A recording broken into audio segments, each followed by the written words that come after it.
చంద్రబాబు ఒక్క హామీ కూడా అమలు చేయలేదని, జగన్ అన్ని అమలు చేశారని మంత్రి అంబటి రాంబాబు అన్నారు. సోమవారం అమరావతిలో అసెంబ్లీ ఆవరణలో మీడియాతో ఆయన మాట్లాడుతూ తన టార్గెట్ 175 పక్కా సాధిస్తామని ధీమా వ్యక్తం చేశారు. జనసేనకు టీడీపీ ఎక్కువ సీట్లు కేటాయించబోదని, అతిగా ఆశలు పెట్టుకోవద్దని హితవు పలికారు. సీట్ల ముష్టి కోసం పవన్ 2 సార్లు వెళ్లాడు. జన సైనికులు కుక్కతోక పట్టుకుని గోదావరి ఈదకండి, 60 సీట్లోని భ్రమలో ఉండకండి, 25 సీట్లో ముష్టి వేస్తాడని పేర్కొన్నారు.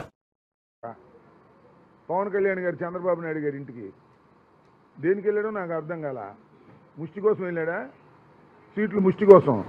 అయ్యా నేను చెప్తానయ్యా, ఆ జనసేన కార్యకర్తలకి, జనసేన నాయకులకి మాకు టికెట్ వస్తుంది, మేము గెలుస్తాము, ఓడతాము అని కంగారు పడుతున్నటువంటి జనసేన నాయకులందరికీ చెప్తున్నా, కుక్క తోక పట్టుకొని గోదావరి ఈదకండి.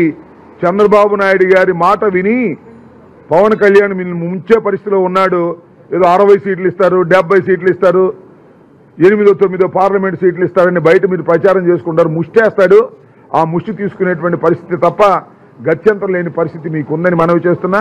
పొద్దున ఒకసారి వెళ్ళాడు, సాయంత్రం ఒకసారి వెళ్ళాడు. రోజు తిరగటమే పని తప్ప ఫలితం ఉండదు. ఏ 20, 25, 22, 23 ఇస్తే గగనం. ఇది అందరికీ తెలిసినటువంటి సత్యం. ఇవన్నీ కూడా మీరు ఆలోచించుకోండి. ఎవరైతే జనసేనకు ఉన్నటువంటి కార్యకర్తలు మీరు మోసపోతున్నారనే విషయాన్ని దయచేసి గమనించమని ఈ సందర్భంగా నేను చెప్పదలుచుకున్నాను. సక్సెస్ఫుల్ సీఎంగా ఈ రాష్ట్రంలో చరిత్రలో నిలబడిపోతాడు. మళ్ళా గెలిచిన ముఖ్యమంత్రిగా నిలబడబోతున్నాడు. డాక్టర్ వైఎస్ రాజశేఖర రెడ్డి గారు 2వసారి ఏ విధంగా నిలబడ్డాడో ఆ విధంగా ఎన్ని పద్మ వ్యూహాలు వేసినా, ఎందరు కలిసినా, ఎన్ని కుట్రలు చేసినా, ఎన్ని చీనికలు చేసినా చరిత్రలో నిలబడేటటువంటి విజయాన్ని జగన్మోహన్ రెడ్డి చూపించబోతున్నారు.